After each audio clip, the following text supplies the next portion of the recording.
Всем привет! Сегодня разбираем блок лимиты и заодно отвечаем на вопрос, который мне задают чаще всего. Если опционные уровни уже показывают, где рынку будет тяжело, зачем нужен еще и стакан? Начну с наблюдения, которое переворачивает привычную логику. Резкое падение почти никогда не начинается с того, что кто-то много продал.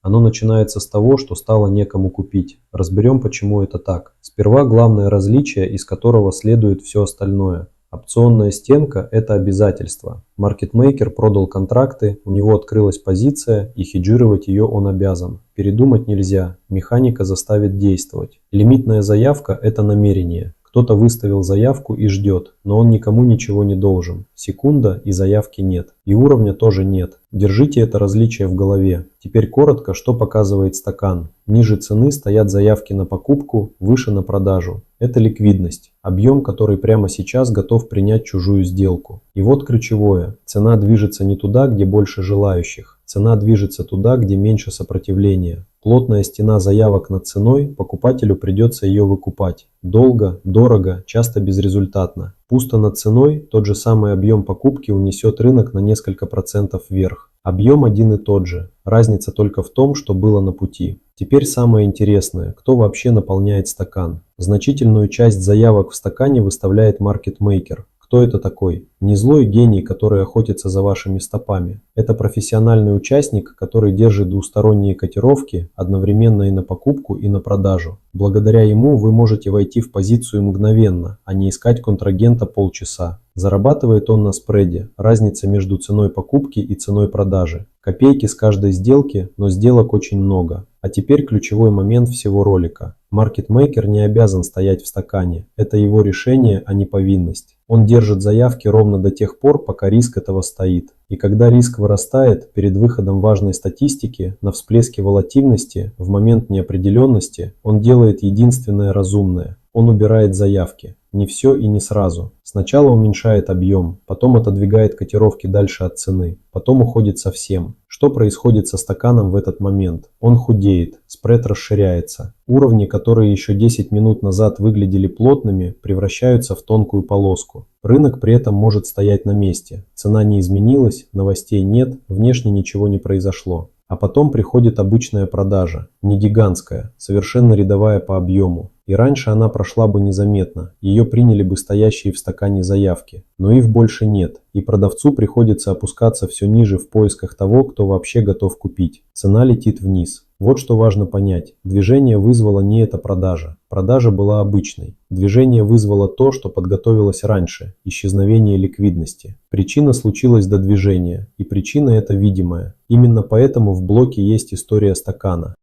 Вы можете отмотать назад и сравнить два среза. Как выглядела глубина за час до резкого движения и как она выглядела за 5 минут до него.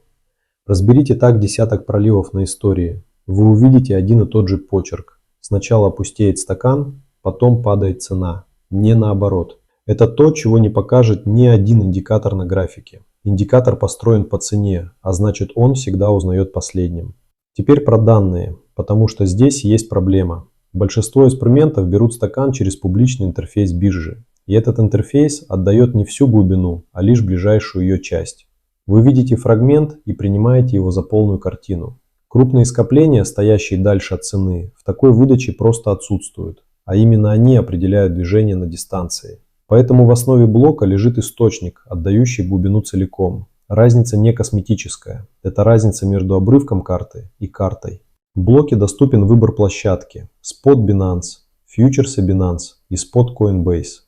Зачем несколько? Спот и фьючерсы ведут себя по-разному, и расхождение между ними само по себе сигнал. А если уровень стоит на разных площадках сразу, за ним не один участник. Подведем итог. Опционы отвечают на вопрос, что рынок обязан сделать. Стакан отвечает на вопрос, что рынку сейчас мешает. И главное, когда мешать перестает. По отдельности каждый дает половину картины, вместе полную. И практический совет напоследок. Возьмите любое резкое движение последних недель. Откройте историю стакана и отмотайте на час назад. Посмотрите своими глазами, что произошло с глубиной до того, как поехала цена. После этого вопрос, зачем нужны лимиты, отпадет сам. Заходите на сайт, регистрируйтесь и тестируйте 7 дней бесплатно.